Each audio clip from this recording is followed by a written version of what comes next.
Welcome to the world of biology. Today we are going to learn about the human respiratory system. So the human respiratory system is nothing but the organ system which involves that of inhaling the oxygen and exhaling of carbon dioxide, which is a regular need for the human body. और body energy होने के लिए you need the respiratory system और to survive we need the oxygen. So this gas exchanging is taking place with the help of an organ called as the lungs.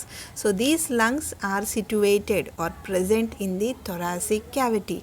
So these lungs are so delicate tissue which are protected by a bony muscular thoracic cage. So these lungs provide the tissue of the human body with a continuous flow of oxygen and clears complete blood, which is a waste product which is eliminated out of the body. So these waste gases like carbon dioxide should be eliminated out of our body.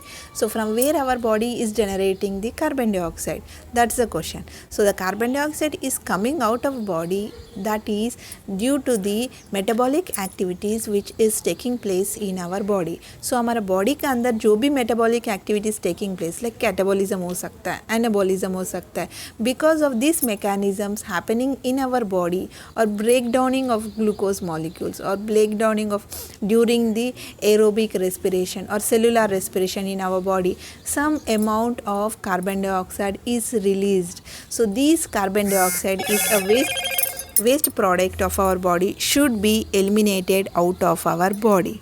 This should be eliminated out of our body. So for that process involves the lungs. So these lungs simply inhales the oxygen and exhales the carbon dioxide. So today we are going to learn about the complete human respiratory system. So human respiratory system or tract is divided into two parts. So that is a upper respiratory tract or upper respiratory system. Second one is a lower respiratory system. So you can see in the picture given here, it is the nostrils. So the upper respiratory system involves the nostril, nasal cavity and pharynx. The lower respiratory system involves larynx, trachea, bronchus, bronchioles and lungs. So these are the lower from the larynx to bronchus. These are the lower respiratory tract.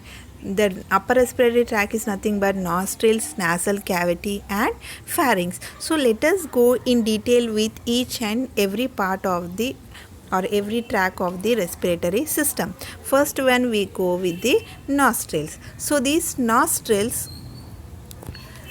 nothing but the nose. So this nose has a pair of slits which these openings are called as external. This opening called as external nares or nostrils. External nares or nostrils. So with the help of these nostrils, the air enters into the nasal chamber. So this here you can see the nostril regions. Okay, this nostril regions say the air enters the nose. From the nose the air is entered. So we have, you know that you have two nostrils. You can see the two nostril, one is a right nostril, another one is a left nostril. In between the two nostril there is a cartilage tissue. This cartilage tissue is called as mesenteroid cartilage tissue. Because of this mesenteroid cartilage tissue, the chamber is divided into right and left. Now the air enters into the nostrils. From the nostrils the air enters into the nasal chamber. So this particular part is called as the nasal chamber. So this nasal chamber is divided into three parts. First one is the vestibule part, second one is the respiratory region, third one is the olfactory region. So first one is vestibular region, second one is respiratory part, third one is the olfactory chamber. So coming for the vestibular region, coming for the vestibule. This vestibule main function is for the filtration.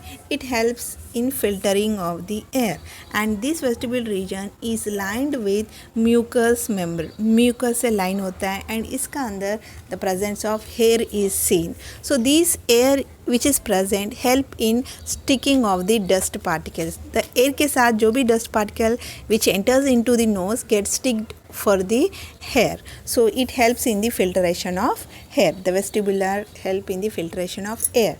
Next, coming for the respiratory part. So this respiratory part is lined with mucous membrane and are highly vascular. Nothing but blood supply is more in this particular region. And here you can see this particular region is the respiratory region. So in this particular region the blood supply will be more. So we calling it as a highly vascular. Here you can see I have written here conditioner. So this respiratory chamber or region act as the air conditioner. That is simple.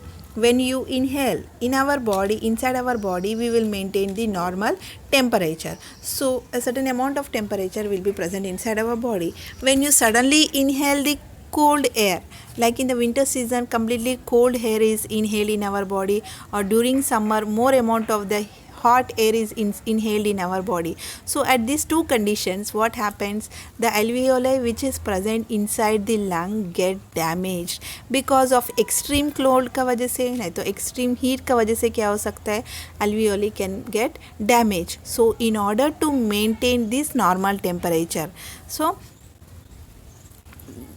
in order to maintain this normal temperature, so this when the cold air enters into our body, with the help of the blood क्या करता है, it supplies the heat. ठीक है, the cold, whenever the cold air enters into our body, with the help of the blood supplies the heat for the cold air such that the cold air gets warm up. So that warm air is entering into our lungs. Same way when hot air is inhaled in our body, और when we are inhaling the hot air, क्या करता है, mucus secret करता है. हमारा body ने क्या करता है, म्यूकस सीक्रेशन करता है. when more amount of mucus secret होता है, so ये म्यूकस को एवोपरेट करने के लिए the heat air, hot air का वजह से हीट जनरेट होता है. so this heat is generated and that mucus gets evaporated. So whatever heat coming from the hot air, it is taken up away by the mucus. So इसका वजह से क्या होता है, the hot air coming to the normal temperature. So that's why we are calling this particular region, the respiratory region, as the air conditioner region. So next region is the olfactory region. You can see here in the upper part is an olfactory region. So this olfactory region, olfactory name itself indicating that it is related to smell. You feel the good smell as well as you feel the bad smell.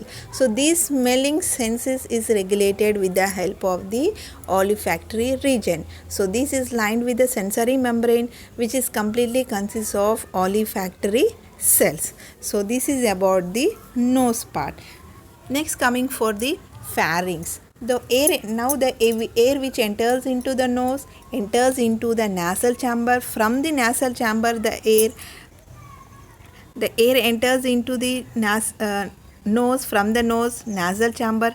From the nasal chamber the air enters into the pharynx region. So this pharynx region is divided into three parts. First is a nasopharynx, second is oropharynx, third one is a laryngopharynx. So this nasopharynx is the entrance of the nose, so it is called as naropharynx. So it leads to the oropharynx. The oropharynx, you can see the entry for the oropharynx. Mouth part से enter होता है, so it is called as oropharynx. Next coming the lead gas or air enters into the laryngopharynx. The oropharynx leads to laryngopharynx. So this first one, nasopharynx. The nasopharynx is lined with the ciliated columnar pseudo stratified epithelium से lined है. which leads to the air enters next to the oropharynx. This oropharynx is a common passage for food as well as the air. So food को air को common passage है. What it is the oropharynx. So it is starting or leads to the mouth. It is lined with a non-keratinized squamous stratified epithelial tissue से lined है. Next, this oropharynx leads to the laryngopharynx. This laryngopharynx is also lined with non-keratinized squamous stratified epithelium tissue. So it leads to this laryngopharynx leads to the trachea, or it is just near the opening of the larynx. So this is about the larynx. In the next section we will learn about the larynx and trachea. So thank you. If you like the topic, please like it, share it, and please to subscribe to this channel. Thank you.